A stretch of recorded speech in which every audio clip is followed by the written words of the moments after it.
All right, 3, 2, 1. Welcome, everyone. It's such an honor to have each of you here.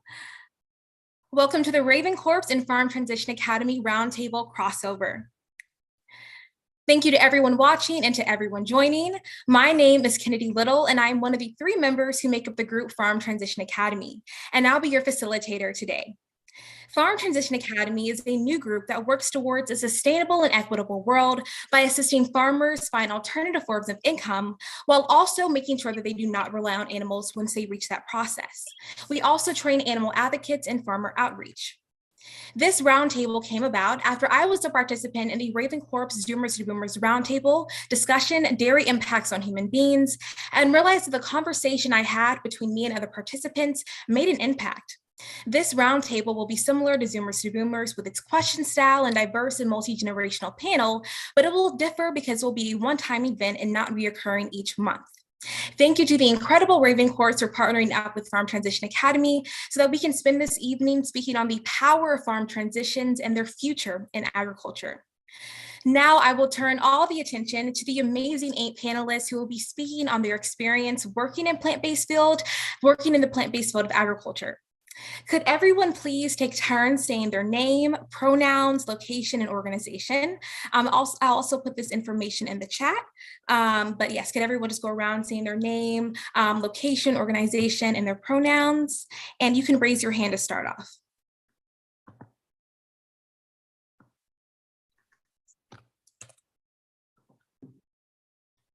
Yes, Danielle, go ahead. You're currently muted.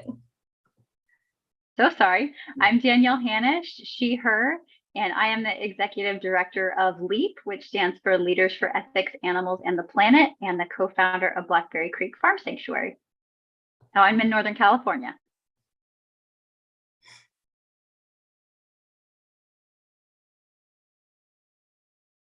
You all can just go ahead. You can speak whenever. Yeah, good. Okay.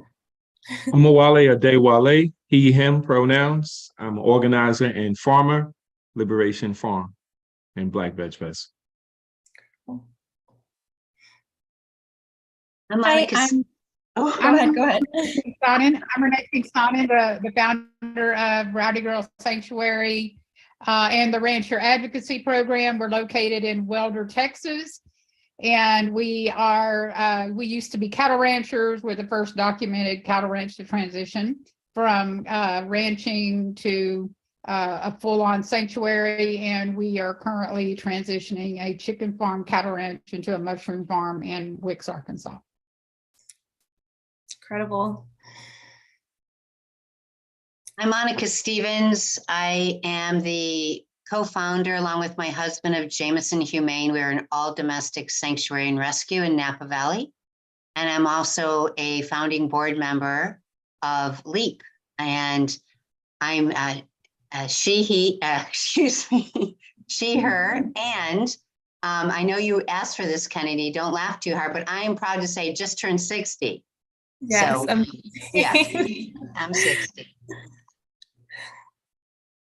I'm Tati, or Tatiana, but I go by Tati, pronouns she, her. I'm the co-founder of the Farm Transition Academy that Kennedy's also part of. And I also work for a consultancy called Verio Advisors. And I'm a digital nomad, so currently in Southeast Asia, but originally I'm European Latina. Hi, everyone. I'm David Magina. I'm out of Waterloo, Ontario. He, him. I'm a former slaughterhouse inspector turned animal rights activist. I'm currently an organizer for the group called We the Free, street outreach and community building. All right, I think we still have Emma. Yeah. Hi, I'm Emma Stein, she, her, at Miyoko's Creamery, and I am also in Northern California. So I think Danielle and Monica, I'm your neighbors. Yes. And then Maddie. Hi, I'm Maddie. I use she, her pronouns, and I am currently a senior in high school, and I am from Northern California. I'm also a member of LEAP. Well, thank you so much, you all, for introducing yourselves and for all the important work that you do. So, as many of you all may know, the plant-based food industry is lucrative now more than ever, and it is expected to be worth $85 billion by 2030. Consequently, people all around the world are becoming more environmentally and food conscious. And this raises a matter on how can agriculture workers fit into this seemingly new world and still strive in it. So this will start us off with our first question, which is, what is a farm transition to you and what impact does it serve?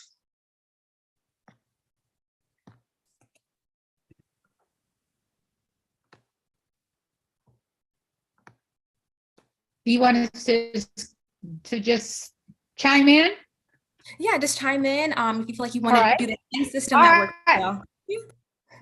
Well, I will certainly answer to that. What is a farm transition to me, and what does it serve? You know, when Tommy and I, my husband, a multi-generational cattle rancher, transitioned, he was not on board in the beginning. Farm transition for me happened when I started getting a relationship with the animals. That's the way it happened for me. What I found out after a lot of heartache and a lot of pain, a lot of anguish that it took, was that when our story went viral, cattle ranchers started and their families started reaching out to me. So the whole idea of farm transition started being talked about. There was no farm transitionings happening back when I transitioned in 2014. None that I knew of. And so farm transition for me initially started as I wanted to help farmers connect emotionally to the animals, because they would contact me based on the stories they saw. What I learned in this process is they needed to figure out a way to make a living. And so learning it wasn't enough to just connect to the animals, because most cattle ranchers connect to the animals and just do what they got to do. But what are they going to do instead? So farm transitioning for me is figuring out how, what, why, everything necessary into helping a rancher figure out what they can do on their land instead of what they're doing. You know, on our website, on the Rancher Advocacy website, we have forms that they fill out that asks a myriad of questions to the cattle ranchers or chicken farmers that want to transition, so that we can better understand the lay of their land, what kind of equipment they have or don't have, employees, their debt. You know, you need to know so many things before you start transitioning a farm to even know if they are able to. So, you know, that's what farm transition is for me. And the second part of the question was what? I think you answered it. I think that was perfect. Yeah. Thank you so much, Renee, for that insightful answer. Perfect. Yeah. Anyone else? I would say for Liberation Farm, it was 2020, late 2020. We were transitioning a space that was already, you know, they had it was for horses, and of course those horses, it wasn't for vegan intention. It wasn't a sanctuary, and they had horses on the farm prior to us, and they also had space chicken hen. Nadia, my partner and co-owner of Liberation Farm, had took the lead on, so we're looking at changing the horse feeding station into a space that was focused on compost. And so we made that a compost area, you know, for folks who are coming in. And we knew what we were going to do with the space. It was going to be a vegan space. So when folks came in, they kind of had an understanding already what they were going to be served and what they were going to see, you know, on the space. So I look at farm transition in terms of, you know, changing the exploitative system that's on the backs of the animals, specifically non-human animals, to one that's based on, human effort, right? So so if we want resources, then it's on for humans to basically, to lug those items, and so we'll be actually going from that space to a much larger space, and that space actually has animals on there now. So when we come in, we feel great that when we step onto the space, we'll be, essentially, occupying that space, right? Occupying with vegan intention, with the idea that you can manage this earth, this place where we live, without actually exploiting animals. And I think that's very possible. It's difficult to navigate that within the capitalist system, but it's very possible. Thank you for that question. Thank you. I would say for us at Miyoko's Creamery, simply put, farm transition is shifting away from animal-focused operations and towards profitable and compassionate and sustainable plant-focused operations, and that transition encompasses the people, animals, and the land, all of those, and everything in between. And that it serves the impact of uplifting farmer livelihoods, first and most importantly, and also empowering the shift to healing and restorative forms of agriculture so we can get our food from those spaces, and developing new opportunities in the plant-based industry because it is booming so much. And there's so many different benefits and nuances and challenges that are in that space, but overarchingly, it's hard to define it, but that's what I would say. Thank you. I think I would also add on that the whole idea of transitioning farms in the past maybe 1, 2, 3 years has shifted or has expanded in the sense that we're not saying only, okay, this is about helping animals get out of the industry, farmers or farm workers, industry workers find other jobs, but also sending a message to the government, to the general public, saying farm transitions do work, this is what they are, and we want you to believe in them, and we want you to support us, for the government financially, and that they really see it as a viable option for, well, that they should support with subsidies, but also that the government or company economies can still grow when the farmers transition, but also just to the general public saying there is a different way for agriculture. You can get your delicious food even when farmers transition. We're not saying that we are neglecting this part of society, the farmers that do bring food to our tables. So it's really the message that has grown a lot around farm transitions. Absolutely. Any final input for this question? Yeah. Yeah, I would add on that, to Tati's point, that, we recognize our farmers and the hard work they play, the pivotal role they play in our food system. For most of them, it's their identity. It's brought down by generations, and rather than shaming them, I think it's worth bridging that gap and trying to understand their needs. And I think we should remember that, we were all kind of in this situation or in this position at some time.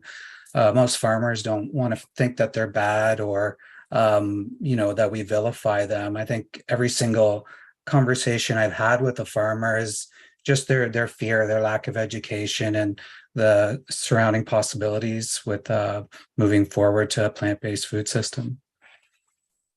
Yeah. Mm-hmm. That's right. All right, so in the interest of time, we're going to go ahead and move on to our second question, which is raising animals for food economically efficient in the year 2023? Anyone can start us off here.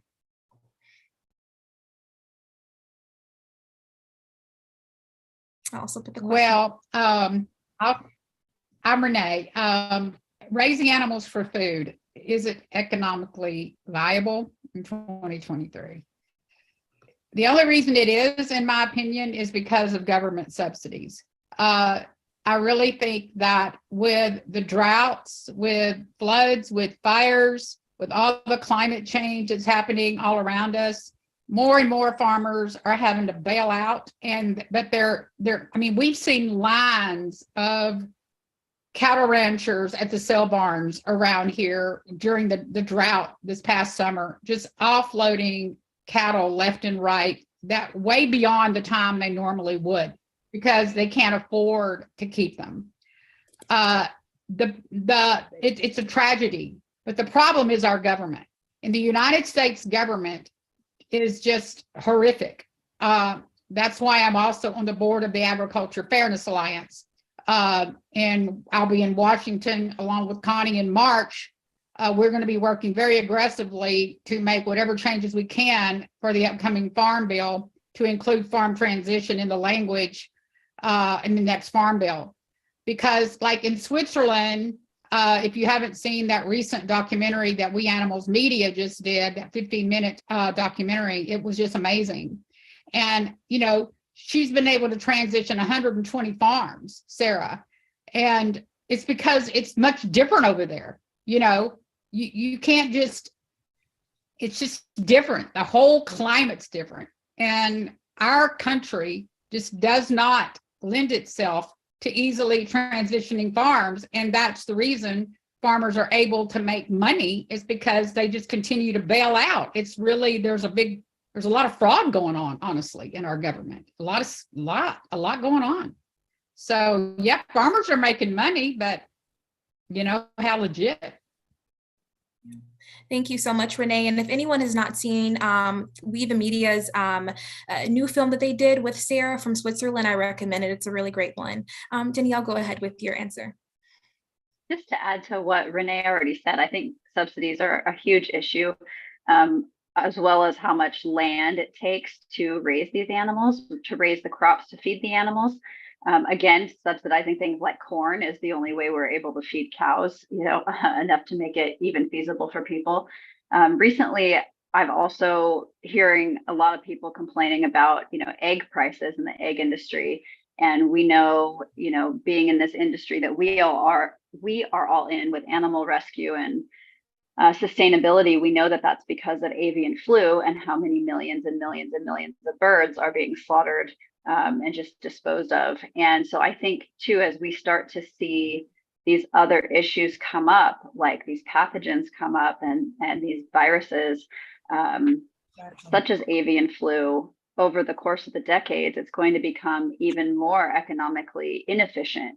And you know, everybody's complaining about the prices of eggs, but people are forgetting the reason behind that.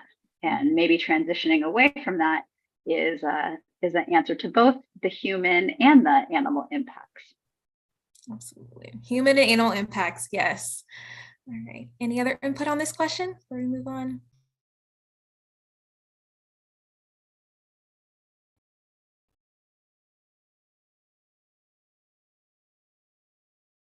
I can jump in and just say, I think the economic crisis for small farms extends from sector to sector. You know, all farmers face challenges to be financially profitable while growing food. A lot of the times that has to do with the government creating those challenges. However, in my experience, I see animal agriculture farmers struggling a whole lot more. And a lot of that has to do with subsidies. I've spoken to farmers across the nation, a lot of dairy farmers, over 300. And I only met one that said that they were making money and enough money to support their family. Mm-hmm.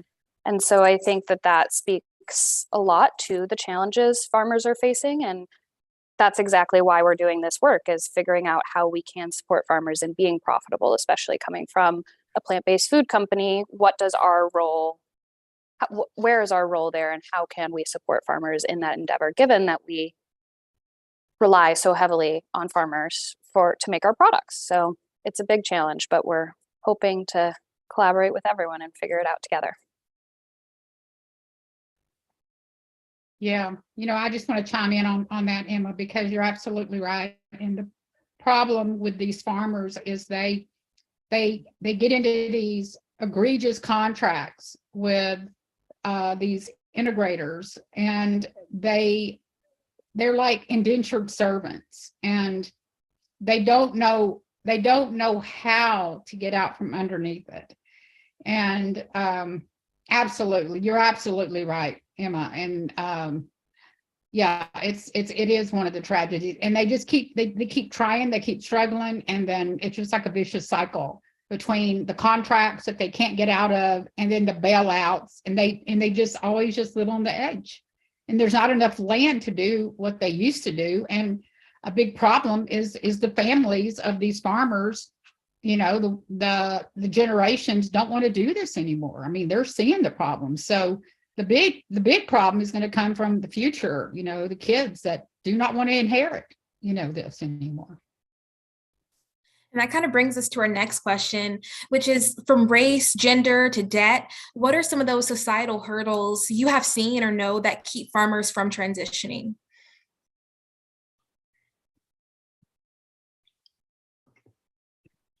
I'll just jump in there. So I think it's many different aspects, and I'm sure that everybody on this panel will have different or will have come across different reasons that farmers give. I'd say one thing is really kind of tradition and habits that farmers have built up being in the farming industry for so long, and really not knowing that there are even these alternatives out there, that there are groups or companies wanting to work with farmers because they live in rural areas, for instance, and nobody has ever talked to them about farm transitions. And it's just not something they have ever considered or thought as viable. When I volunteered with a German transition group, Bevela, it was a lot of word of mouth that farmers found out about us and the idea of farm transitions because they'd see the neighbor doing it. So it was kind of this farming community that would tell them about it, but otherwise, there wasn't really a way for them to find out about farm transitions.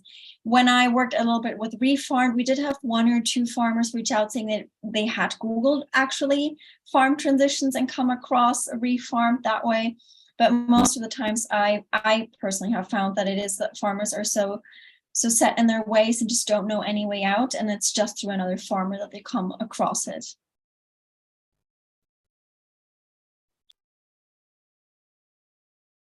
I think what from my perspective, that was the reason why we had founded Black Veg Fest. In just so the Black community was just connecting the folks, and also we had to do a lot of education around, you know, with 24 vegan organizers of other festivals around this country, including UK Veg Fest as well. So a lot, you know, kind of hurt us as well.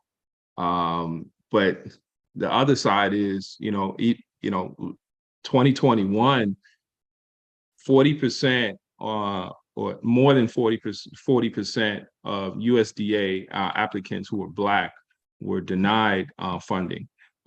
That's versus, you know, 9% for white applicants. So it already is an uphill, you know, battle, you know, for us. Black farmers having lost 320. This is based on the USDA's own study, $326 billion over decades.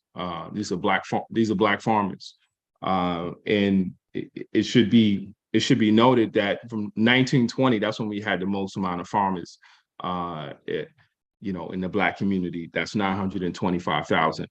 Now it's 49,000, and that is because, you know, for farmers and you know, if folks who you know farming, they know that the subsidies are, you know, are out there. There's resources that's through on USDA if you know how to, you know, apply. But that's also difficult just in terms of that process. You can know that process and they will trip you up on that entire process just in terms of, you know, whether it be greenhouse, whether it be, you know, you have a farm and you're trying to get, you know, put the right equipment, the right amount of seeds, you know, and so it's been tough. So we have to manage that as well. So when we do our farm, you know, we focus mostly on beets, right? So and we talk about addressing, you know, heart disease. So we try to intersect in a number of areas, right? So we know that folks are, you know, it's not folks, you know, fault that people, you know, are impoverished, right? And so that poverty also leads to lack of resources, getting the right amount of information, just in terms of, you know, why healthcare is so much of a problem in this country. We're talking about 100 million people.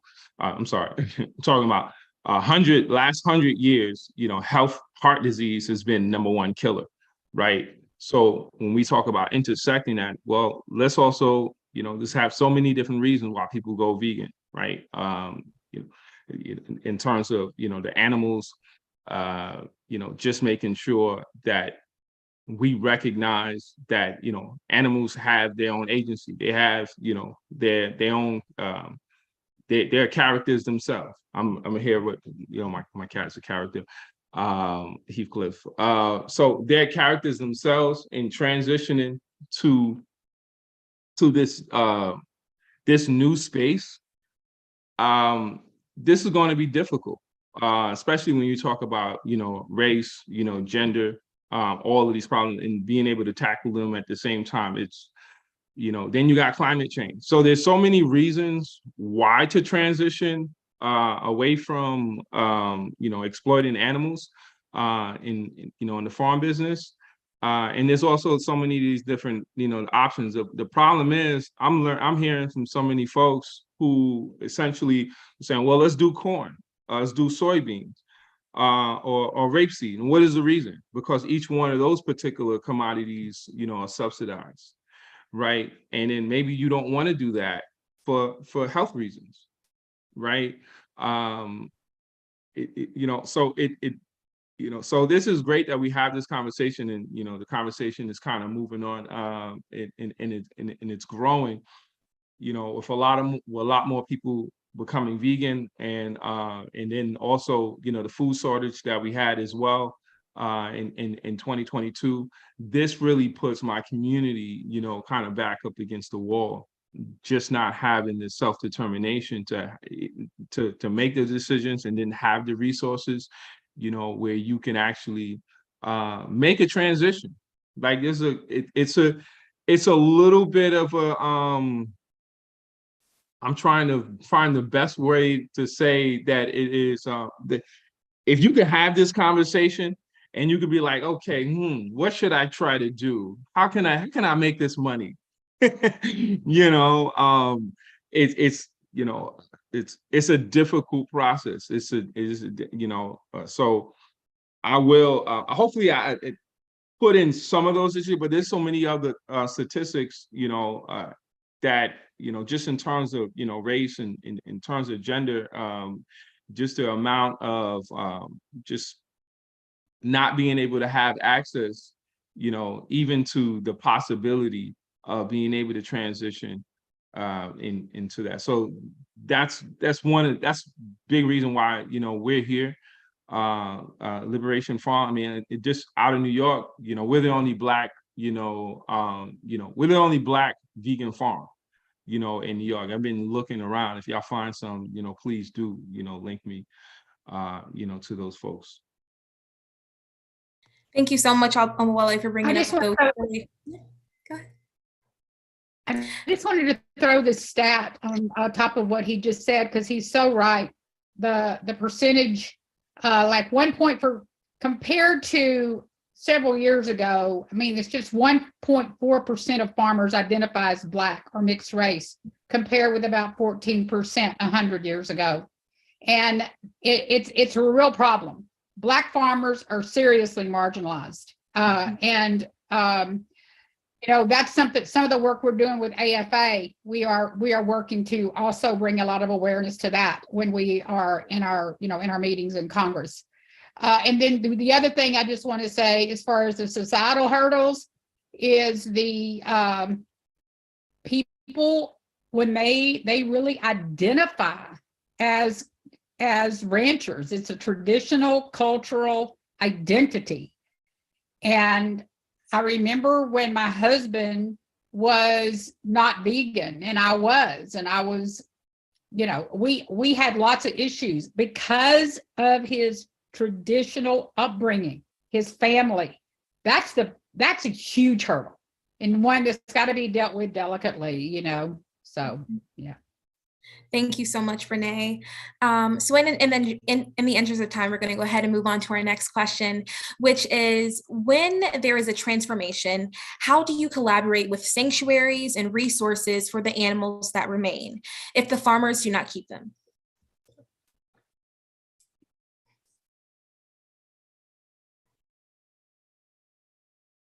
Well, I can tell you that what we've done, we have 127 animals here at Rowdy Girl. We have 68 bovine. They're all rescued from slaughter. And like Cindy and Richard Traylor are in our rancher advocacy program. They're 7th generation cattle ranchers that we've got 5. We got the last remaining 5 of their herd. We took them. If I can't take them, then I help network with other sanctuaries, around the country. It's just all about networking. And so I get calls all the time. And the really difficult thing about this is that a lot of the calls I get are for entire herds of animals, like herds. People wanting to save herds of animals because they're getting out of the business. Thank you. Go ahead, Danielle. Yeah, I would second what Renee said. I get calls all the time too. I run a sanctuary and an education program as well. And I think that there's a lot of room for growth in supporting farmers in this area. I know, almost all sanctuaries are 501c3 nonprofits, and they're funded by donations. And so even if you have the land for, 100 cows or 200 cows or more, or even 60, some like Renee has, it's incredibly expensive for lifelong veterinary care. We have 3 cows here at Blackberry Creek. They eat over $1,600 a hay a month because we don't have a lot of grass. So it's incredibly expensive. And it's also one of the very best ways to help people connect with animals, however, because these animals are ambassadors. Our animals are, one, saved from the beef industry and 2 from the dairy industry. One is a veal calf.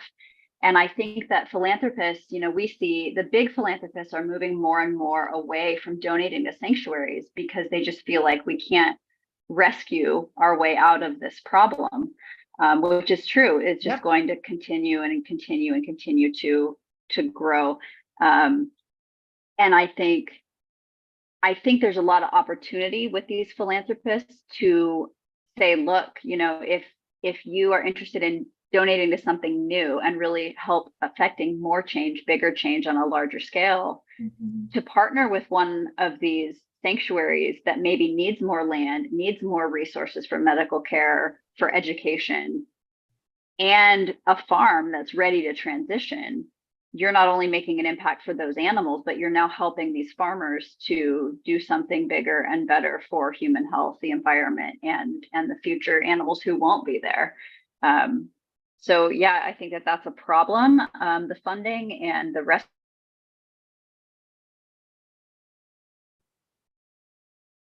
Uh-oh. We lost her. Yeah, I think there's a pause. Oh no. She might come back. She might not. Well, while that's pausing, I wanted to hear your perspective, Maddie. I know that you are a younger person working on a sanctuary, and you also work with Danielle, so maybe you can speak a little bit on her behalf as well. Being a young person working on a sanctuary, what is that like? Because you ultimately are helping farmers when it comes to farm transitions. Working on a sanctuary is honestly a really amazing experience. It really does make you feel better and feel like you are helping, even if, again, I'm still a kid. I can't really own property. I live in suburbia. I can't go rescue these animals myself. But getting to work at a sanctuary with the animals definitely does feel really rewarding, just because I feel like humans need that animal, you need time with animals, the compassion, the love. And I feel like there's nothing more therapeutic. And it's such an amazing feeling knowing oh, you're helping these animals. And yeah, I love every minute of it. I used to own animals when I was in FFA, but definitely the sanctuaries are I think are just a lot better. And I love seeing these animals that would have gone to slaughter. I like seeing that they're that they're living a good life and that they can live a good life, and this is what they should be doing. Thank you so much. In the interest of time, we're going to go ahead and move on to our next question, which is, when should a farm, sorry, I don't want to do that one. Okay, how can we build a stronger farmer network that connects farmers who want to transition with those who have already? Also put the question in the chat. I'll jump in there, though. I feel like, for instance, Mercy for Animals transformation project, which Emma might be able to say a bit more on because she's worked a bit with them in the past. I think they were working on building exactly that network, which is super helpful because farmers do tend to listen more to farmers who have their experience, and that makes absolute sense. I remember that when I worked or volunteered with the German organization BWLA, what we tried doing is that whenever we got a new farmer who was interested in even finding out what farm conditions are, we'd offer to put him or her in touch with a farm that was transitioning currently or had transitioned. And in Germany, it's obviously a bit easier because it's a small country compared to the US. So we'd even offer farmers to visit each other. And if that felt a bit awkward to them, sometimes one of our team members would even go with a farmer interested in transitioning to visit one that was transitioning. Often it was especially to see the sanctuary set up because they couldn't really wrap their head around what a sanctuary even was or what the purpose of it is. We got the question of, so people want to see a cow just living on the land, not being slaughtered, and be like, yes, that's what we want. And that's what some of us want as well. So that was kind of a way for us to build the network to offer farmers to connect them, and ideally also to actually set up a meeting. And I think just kind of offering it that way to farmers, but not pushing it on them and saying, hey, you want to transition, you must join the network, but more like, here's this option, or here's a number of a farm that transition, you're welcome to reach out to them. And then it's a bit up to them, but at least we gave them the option. At RAP, we have a strong network at RAP where farmers contact us wanting to know more about our work. We've currently got 5 chicken farmers in the pipeline wanting to transition to do exactly what the Barretts are doing.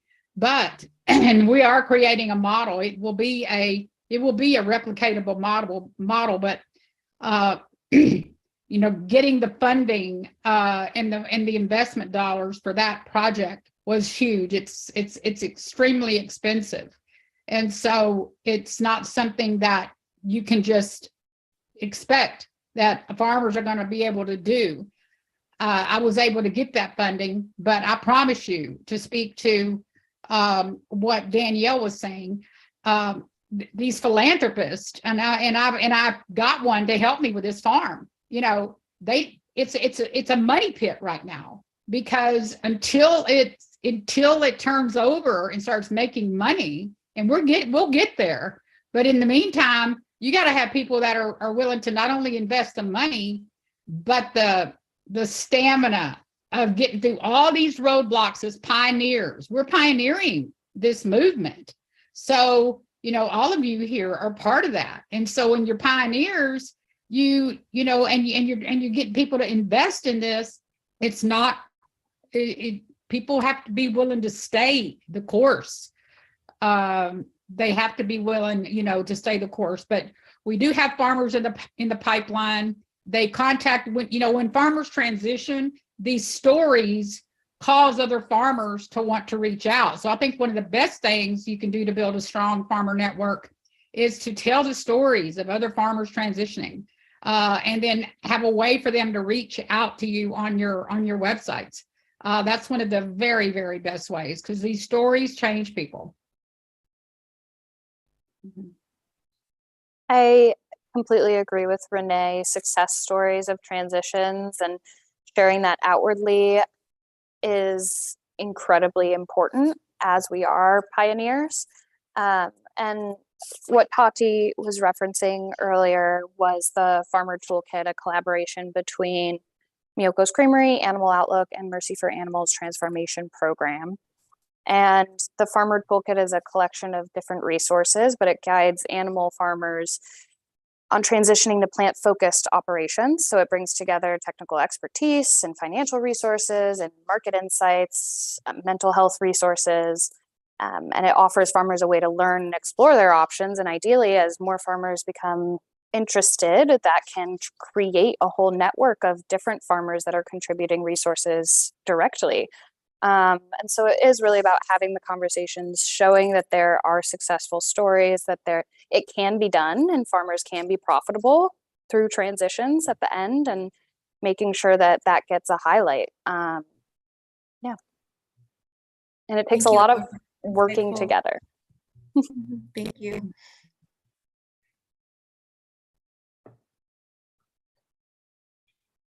Is there any final input for this question before we move on? All right, our next question is, are there any groups creating resources for farmers that help them identify how to get out of integrated contracts, and groups or companies that could potentially work with that, like that they can work with? The question is also in the chat.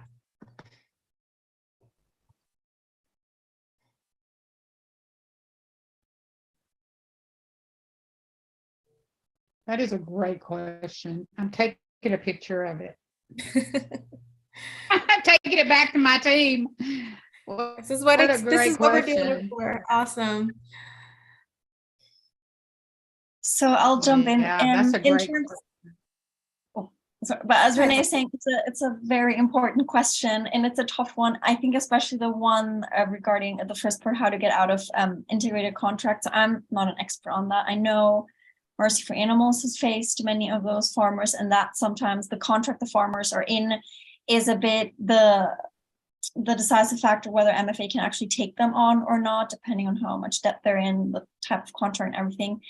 I haven't had to work with a farmer that was in a really deep contract with a lot of debt that they couldn't get themselves out of. So just regarding the second part of the question of what groups and companies they can work with, well, many of us panelists are some of those groups. There are definitely a lot more out there, many popping up. Just yesterday, I saw the website of Farm Transition Australia that was in the making, and now they're live. So there's more and more of those groups popping up. But I think that the challenge is still a bit, how can farmers even find out about all our groups? As I was referencing earlier, the word of mouth sometimes works, but I wish there was a way for us to know a bit better how can we get to farmers, apart from networks, meetups, social media, us reaching out directly. Activists ask this question a lot. When farmers do Google how to find out about farm transitions, I think they will come across a few things.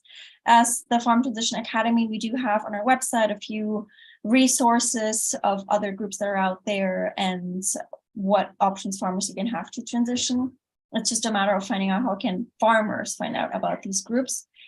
I think one thing is when farmers do reach out to their farm extension office or some helpline in their area, if those farm support groups, not necessarily related to farm transitions, just farming in general, if they know about farm transition groups, it'd be good to get them to know about us farm transition groups so they can mention that to farmers. Or even looking into where do farmers go if they need help, and letting those usual helpers or resources that they tend to look at list the farm transition organizations. I don't know if I made any sense here. It did. Thank you, Tati.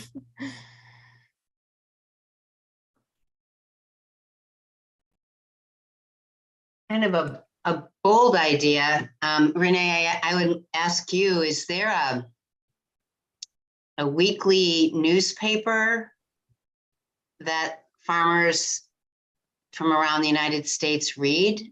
I know it sounds kind of a crazy idea, but if they read something regularly, let's just call it the Wall Street Journal, a certain section, wouldn't it be powerful if there could be a huge ad taken out? I mean, I don't know if something like that would work, but it's how do you reach the farmer and what are they reading? Well, they read because I subscribe to, it's called Meat Industry. I subscribe to that magazine, and I'm always looking at what's going on. A lot of the content we create on RAP on our social media is out of that.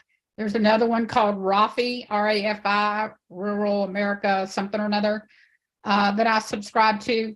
I recommend, if you don't subscribe to those types of, industry related magazines, do that. I even have one that comes to my sanctuary, and it's like, here we are, a vegan farm sanctuary, and I get a meat industry magazine, but yeah, so there's that. But putting an ad in one of those, it's interesting. That would be an interesting idea. I'd have to really wrap my head about that, Monica. Why don't we talk about that? That's an interesting idea. But yeah, I'd have to controversial, really ponder right? that. Can you imagine the publishers allowing that to happen?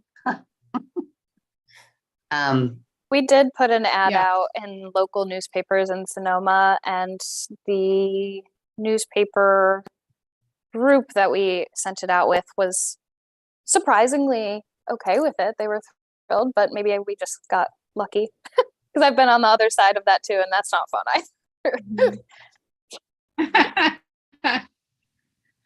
Yeah. I think also, just to add on, I know here we're talking about like how can current farmers find out about groups helping to work with them, wanting to work with them. But I think the question, or just a second part of the question, is also how can we tell people wanting to get into farming, young farmers or people who want to switch careers, to think about plant-based farming right away and not animal farming. And that's something that, as the Farm Transition Academy, we've thought about getting a lot more involved with students of agriculture or agribusiness, to tell them, hey, you don't have to go into animal farming, even though this is what your university is teaching you all about. Like 90% of the time they're talking about animal farming, but there is money to be made in plant-based farming, and it's still a beautiful, valuable job. So getting them to start right away with plant-based farming and not even think or go into animal farming. Or those young students studying agriculture say, okay, I want to join a farm transition organization and work for them and not work for an animal farm. I just wanted to jump in on that too. The organization that Monica and I sit on the board for, that was just started this last year along with Miyoko, is called LEAP, Leaders for Ethics, Animals, and the Planet. And it was really started for that exact reason that Tati just mentioned, for students in 4-H and FFA programs that want to go into agriculture, but they're concerned about animal welfare, they're concerned about human rights in the industry, they're concerned about climate change and the impacts that that animal ag has on the climate, and yet they still want to, feed the world. They still want to work with animals. How do we make that happen? And so right now the program is for high school students in Northern California as a compassionate, humane alternative to FFA and 4-H. But starting next school year, we're hoping to launch nationwide. So right now we're getting funding for that, and we're working on fundraising, recruiting other sanctuaries to join us, and vetting those sanctuaries across the country to make sure they're in alignment with our goals and our values. But really reaching that next generation. So before they even get themselves involved in animal ag, involved in those integrated contracts and things that maybe they really don't want to get involved with, but they really want to be farmers. I'm really hopeful that this is going to raise a new generation that kind of takes the place of what we're all doing and changes things long term and on a big scale across the country. Yeah. Thank you so much, Danielle. And I was an FFA student all throughout high school. So when I first heard about LEAP, I was just so overjoyed that there was something out there that was helping young agriculturalists like myself. So thank you for your organization. And moving on to our next question. It is, how can we make sure that the ideas of farmers and their interest in transitioning are properly incorporated and reflected into that transition? Did not mean to, okay. There you go.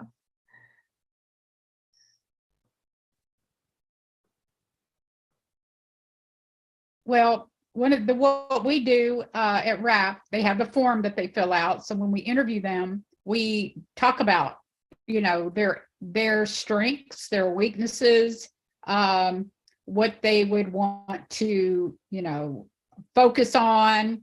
And so it's really about learning about who they are, so that we can know, what their interests are. You got to know them. Just like the Barretts, we're transitioning them to a mushroom farm, and they really, really wanted to do mushrooms. They've been blown away and excited to do mushrooms. So we've been interviewing one farm that cannot make up their mind for nothing. They are researching so many different things, growing pine trees, blueberries, wanting to get a container. And I mean, they're just researching all of these things, trying to find their niche, because a lot of these farmers, they don't know. They've always done what they've done and they have no idea. So giving them the time to just discover, who they would be without farming animals. I mean, and giving them, empowering them to do that. I think it's very, very important to empower farmers to want to do just that, to figure out what it is that makes them tick.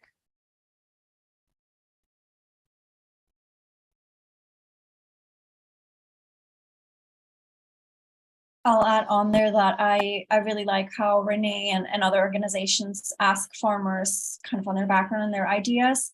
And really this idea of kind of having a brainstorming session with farmers, I think works well. Again, the German organization Bewela, but I think also as Farm Transition Academy would obviously do this, and we tell people about it, is when farmers get in touch and they have to even share their background with us, and we visit their farm, or with Bewela, we visited their farm, we'd also sit down with them with a whiteboard and say, okay, let's have a brainstorming session here, idea throwing session, where farmers at first can just tell us in their ideal case scenario what they would like to do with their farm. And at the beginning, there's even no limits. We just put financials aside. And then they throw a lot of ideas at us. We go back and discuss them a bit internally as the team and say, okay, realistically, which ones are maybe the top two? So not only one source of income, but having maybe two, and then also just bring some diversity into the whole farm setup. And then we go back to the farmers and we say, okay, look, these are the two ideas out of all the ones that you suggested we think would be more viable. What do we think? But really making them feel like their ideas matter a lot, and we're just helping there to guide them. And we don't want to come in and implement our ideas just because we think that that's what would work best, when maybe it's not the case, or it's not something that farmers really want to do.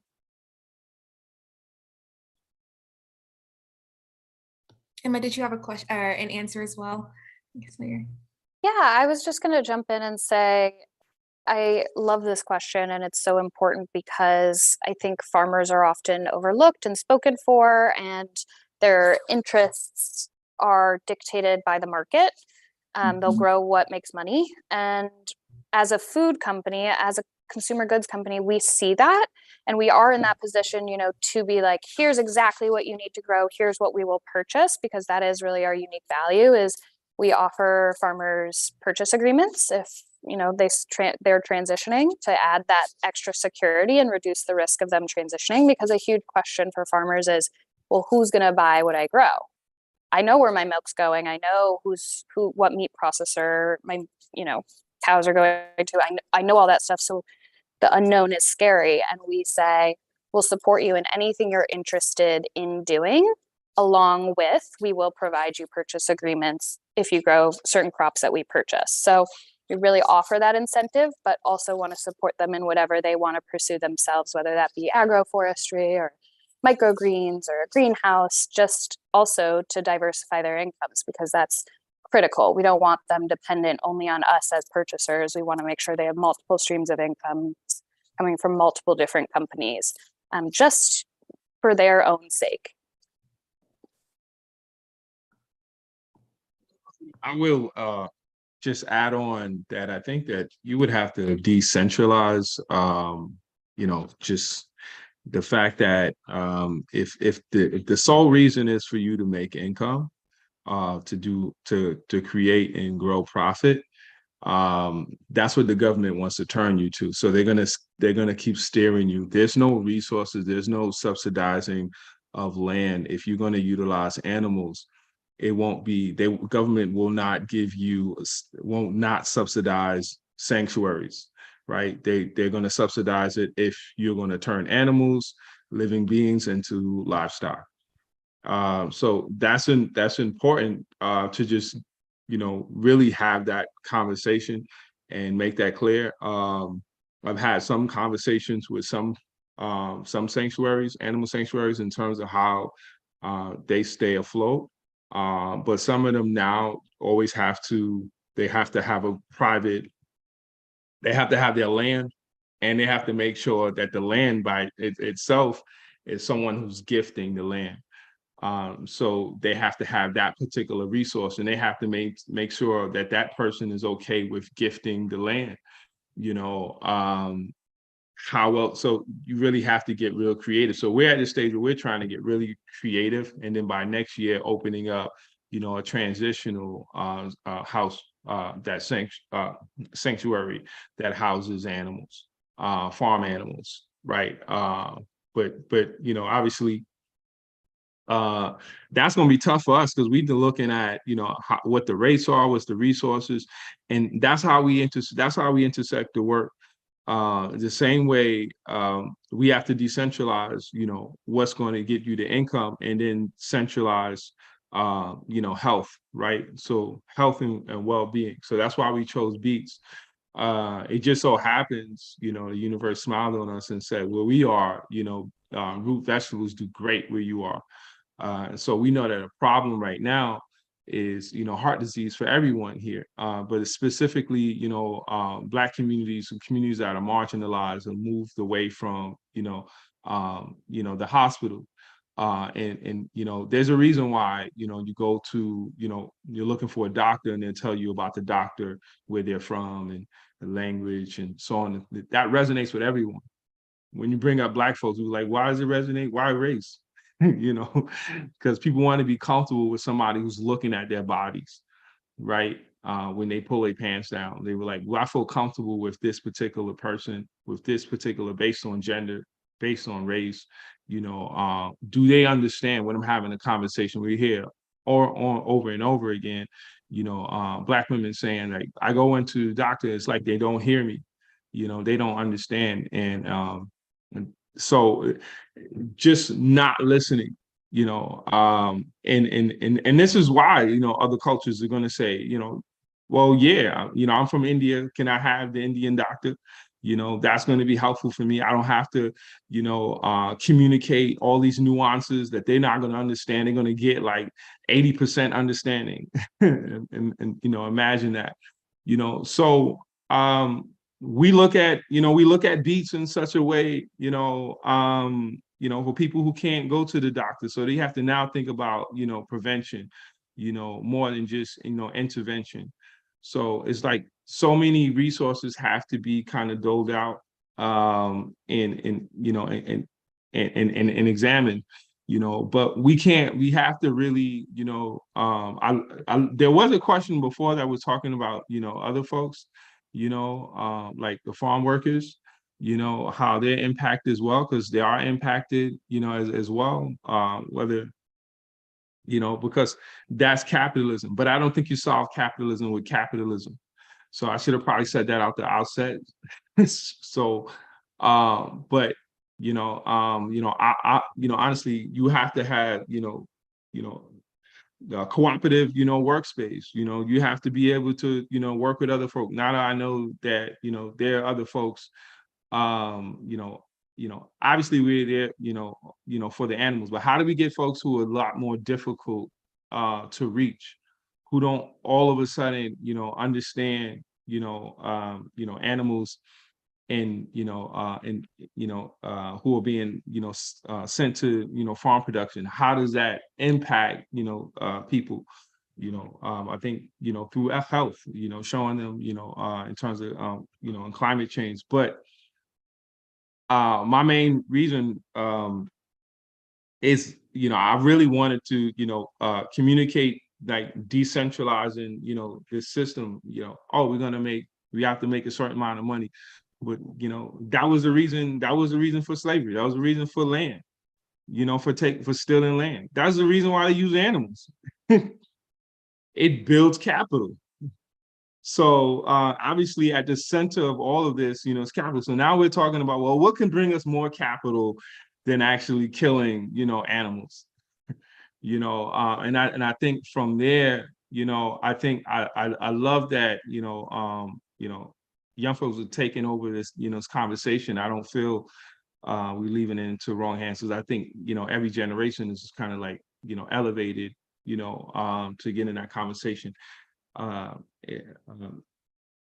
so I'm just looking forward to, hopefully, listening to more young folks and in the conversation, and folks who have been doing the work for a long time, I appreciate that. But also I think that it's been very narrow, not this conversation, but just in terms of how we look at, transitioning, a exploitative system to one that is more compassionate, one that talks about more of an egalitarian system. But I think we really have to decentralize income and profit.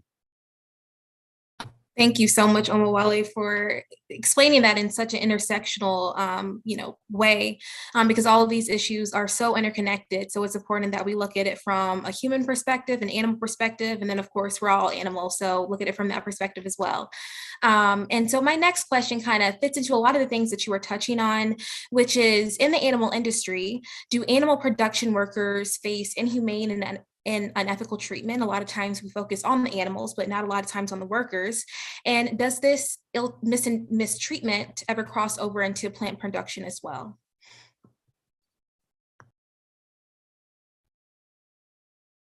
Yes, David. Yeah, so perhaps one of the reasons why I'm on the panel is just to maybe discuss the plight of the slaughterhouse worker. And so I think that translates into everything we're doing here as well, because we're looking at human rights abuses. So I'm not sure if a lot of you are aware, but most of the workers that work in slaughterhouses are marginalized. They come from marginalized communities. Maybe they're undereducated or don't have the language skills, coming from places of war, coming from places of famine, all these different things, just to be given jobs to be put into slaughterhouses. So if you look back recently, some Syrians went and worked in slaughterhouses after they had to leave their country. Recently, there was some children that were exploited in the sanitation department. So some things that people aren't aware of, these slaughterhouse workers don't want to be there. I can say that because I've met them, I've talked to them, and some of them don't know a way out. This industry preys again upon these people. So things like PTSD, drug, alcohol abuse, crime rates, domestic abuse, workplace injuries are among the highest in this industry, and people are scared to report them because they have fear of losing their job or being kicked out of the country or not being with their community. And so it's a real challenge for these workers to move into jobs that otherwise other people do. And there's a group called Brave New Life Project. So they are helping workers transition outside of those jobs. But as you can imagine, the cost of that is a lot of money to help people with language skills, housing, and just again putting the resumes out and getting them outside of those work locations. So it definitely is a challenge, and I think that if we can somehow marry that with letting farmers know that, like, it's not in line with their values. They don't want workers to suffer. They don't want people to be in these places killing all day long. And I think it's just an important aspect that maybe not like broadly point that out, but maybe like once you get to know somebody and you talk to the farmers and say, look, like this is going on too. Maybe if we moved away from animal agriculture, we could not put workers through this. Great point.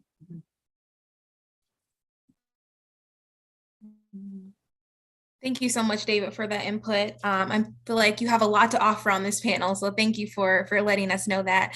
Is there any final input before I move on to our final question? Yes, all right. Okay, so this brings us to our last question. Before I ask it, first of all, thank you all so much for, your wisdom and your words throughout all these different questions. It really is touching, I'm sure, a lot of people who want to learn more about farm transitions and how to get involved with it. So the final question is, are there any projects you or your organizations are working on that you are able to share? So projects within the farm transition space, or maybe some outlines or blueprints for different things that you're hoping to introduce to the public at some point of a particular farm transition farm.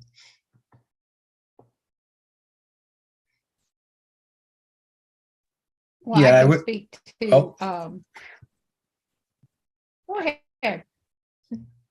Okay, Renee, thank you.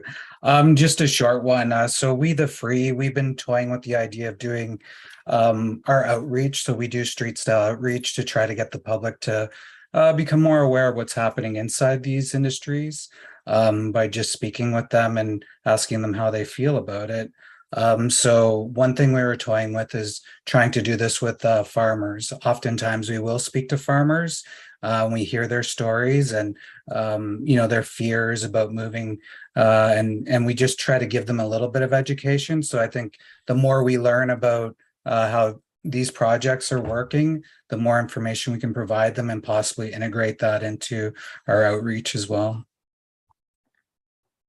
Thank you. That's awesome. Yeah, and I was just gonna, oh yeah, it is. I would love to get your info and connect with you offline. One of the things Rowdy Girl is doing, Rowdy Girl Sanctuary is the nonprofit. RAP is our programming, one of our programmings. And then we also have a program called Families Choosing Compassion that we started almost right out of the gate when we started Rowdy Girl. It is the equivalent of FFA or 4-H, the antagonist of that. And we don't have a platform, a different social media channel for or anything like that. But we probably have 30 animals here at Rowdy Girl that are all surrendered from families in FFA or 4-H. The families come here and they visit with them, and they're lifelong. It's an amazing thing to watch. But part of what just happened for us is we've been documented in a film for the last 2.5 years. That's the executive producer is Moby. We're really excited about it. Jason Goldman is the filmmaker.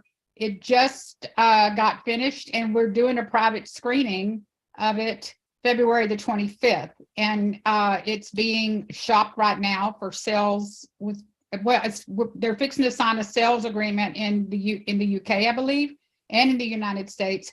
It's 1 hour and 10 minutes long. We do not have a premiere yet, but it will come. But we are going to be showing it privately, and you can see it for free if you're a subscriber. So it's it's at no cost. But we feature the farm transition that we're working on. There is no gore. There is nothing that's going to hurt the eyes. There's going to be a lot of impact campaigns in school districts with this documentary.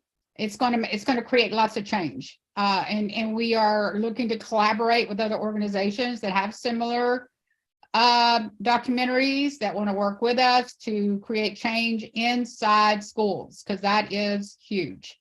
So anyway, the film is called Rowdy Girl, and I will give you information in the chat if you want to sign up and to see it. That's so exciting. Thank you so much, Renee, for letting us know that.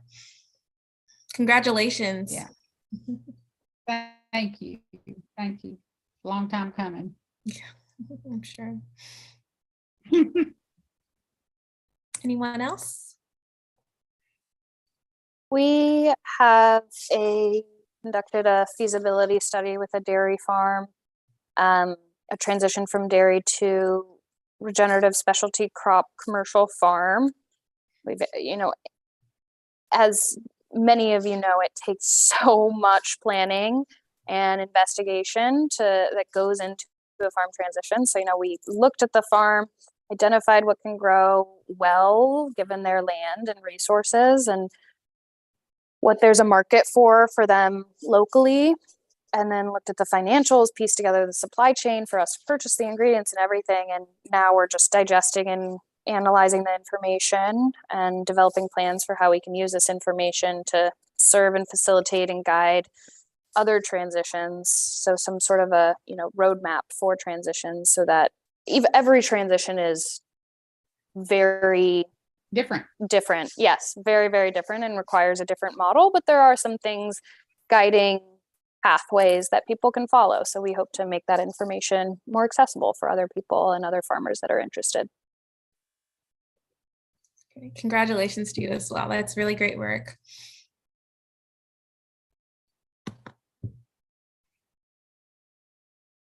I'll just mention that Black Veg Fest will be August 12th, and Liberation Farm will have we're moving to a larger farm space later on this year, and we'll make an announcement very soon. So our social media, our website is liberationfarm.org, and there's Liberation Farm on YouTube. So, and we're also a Black space, educating and growing Black folks to bring them into or educate them around veganism in the community. And also we've made trips to Woodstock Farm Sanctuary, over 30 folks, and folks have basically been able to camp overnight on the property. So there's a lot of engagement, a lot of fun, a lot of give. We heard loud and clear from our community that we wanted rest, and that's what we've been focusing on, so much, and also growing, folks in our community. Thank you. Incredible. Thank you. Go ahead, Tati. Thank you. I love hearing all the projects people are working on, and the Farm Transition Academy. We're happy to also share about all of them, because I think for now we have many ideas of projects that we want to do. One big one being just pairing up with other groups or on our own, hosting small mentoring sessions as to what even farm traditions are, who's working on it, what does it entail, just for people to even know, activist groups, and also ideally non-vegan, non-activist groups, just people who are completely new to the whole farm transition idea. But with that being said, because we're also such a new organization, we're happy to take on ideas that other groups have. So whether you're a panelist right now or somebody listening to this, if you have ideas of what niche you think we should still fill in this farm transition space, a Farm Transition Academy is happy to look into it. So please send ideas our way.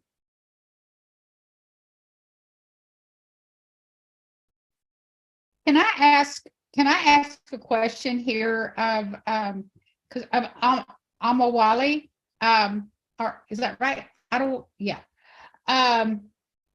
yes. I mean, I am so interested because we've had 4 RAP summits. We're not going to have one this year. We're going to have one next year for reasons of what's going on at the Barrett Farm. We're going to wait until that's transitioned and we're really ready to do something. But we had some folks on there and we were really talking about the whole idea of dismantling systems and how important it is. And to speak to your point about the idea of capitalism just moving from animal-based products to plant-based products, and you're just creating this, you're still creating this same problem of this top-down mentality that our country has. I really, every time I hear this conversation, I am immensely interested, and I want to know more, and I want to have real conversations about this where I feel, because quite frankly, I'm 65 years old. I'll be 65 next month. And so I come from a different era, but I gravitate to this conversation very, very deeply because I read some books and some research, to your point, about capitalism, about the fact that, you know, our entire economy is built on the backs of animals. You know, everything is built on the backs of animals. Getting out from under that is going to require dismantling. It isn't enough to just create new systems, I don't think. I think we have to figure out how to undo. And I really would appreciate any workshop or discussions on that. Yeah, definitely. But I do want to so about animals, you're talking about humans and non-animals, non-human animals, right? But you were talking about non-human animals, right? So that's a definite. I was talking about non-human animals, but definitely our whole economy is built on the backs of, whether it be to your suggestion, honestly, it's built on the backs of us, of people, it's just, we are slaves, black people and Native to, Americans. I just want to be specific too. I want, because I'm not gonna open my mouth for no reason. But Native American land and black people labor, right? Yeah, totally. exactly. I'm glad. I'm glad. Definitely. You please utilize my information. And connect. Bring me out. Thank you. I know Maddie and Monica, are there any projects that you and your organizations are working on that you would like to maybe talk about a little bit? Thank you, Kennedy. And Maddie, feel free to chime in. Obviously, I'm gonna just talk about LEAP, Leaders for Ethics, Animals, and the Planet. That's our big jump. We are growing slowly and purposefully. We started with 3 sanctuaries. We've doubled to 6. Stay tuned for what next year brings. But the whole idea is to incorporate all of this good work you guys are doing and all this thought process into the minds of the high schooler so that we get them early. And yeah, so this has been really helpful because Danielle and I were going back and forth. There's other topics that we need to be thinking bigger than just FFA and 4-H alternative. There's so much more. So not only are we doing the good work and bringing this to the high schooler and to the parents, bingo, but we're also going to incorporate some great conversations today and some topics that it's not that we missed it. It's just that, that too would be very appealing to these young, dynamic high schoolers. They're about the future. They're not about the present. They want to, you know, they really want to do some good work. So thanks for the inspiration today, everybody. Thank you. And Maddie, you could please add to that. Yeah, so sorry, my earbuds just died. Yeah, so I'm really excited to be a part of LEAP. It's really amazing. I'm a former FFA kid. I joined FFA mainly just because I loved animals. I didn't really know what it was about or what I was getting into at the time. And so like going to school where my school had a farm, I was finally able to have animals, and I did it through FFA. But I guess I didn't realize that like a lot of the animals on this farm were like destined for the fair, which they would then go to slaughter, which I've always loved animals. And I knew there was like no way I could raise an animal and kill it. Like that's just not who I am. And so I actually managed to make it through 3 years of FFA with 2 SAE projects. I raised 2 Nigerian dwarf goats that I absolutely adored. And I had some like egg laying hens.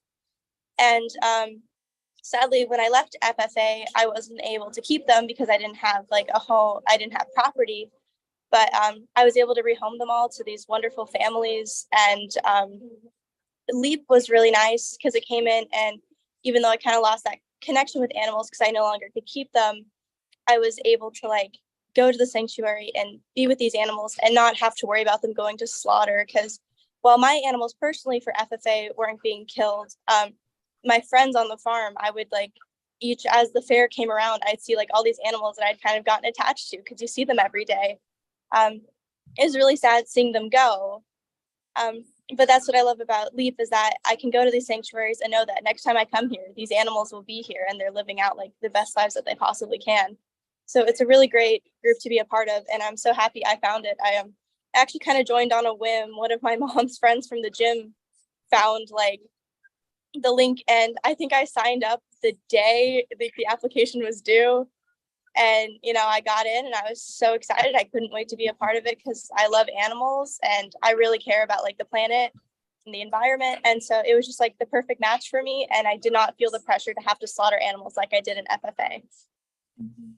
Yeah, thank you so much, Maddie. And that kind of brings us to our final question. We did get one more Q&A question, and it is there a list somewhere of the farms that have transitioned so that we can help support them and follow them on social media? Yes. You can follow Jenny on the farm, JENNI_ on the farm. And the name of the company is Arkansas Fungi. It's starting to, you know, they don't really put a lot on there but they do have a presence on a small presence on Instagram. But it's Jenny, JENNI on the farm.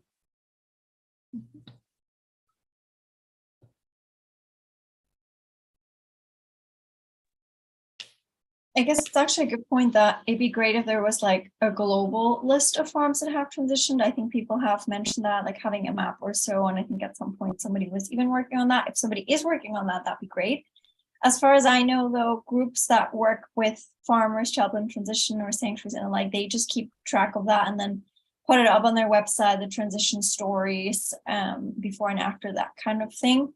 But if somebody wants to start creating a farm transition map, it'd be very useful. That would be really amazing. We should definitely probably start looking into doing something like that.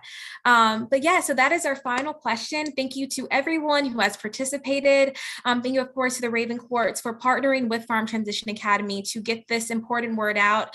I have definitely learned a lot, and I'm sure that you all have made some great connections and have learned a lot as well. I'm going to also put some information in the chat about Farm Transition Academy and about the Raven Courts in case you want to get more involved. But other than that, thank you all so much for having such enriching conversation and for leaving a long-lasting impact today, and for leaving a long-lasting resource as well for people to look back and learn from. So thank you all so much. Thank you. Thank you. Thanks so much. Bye-bye.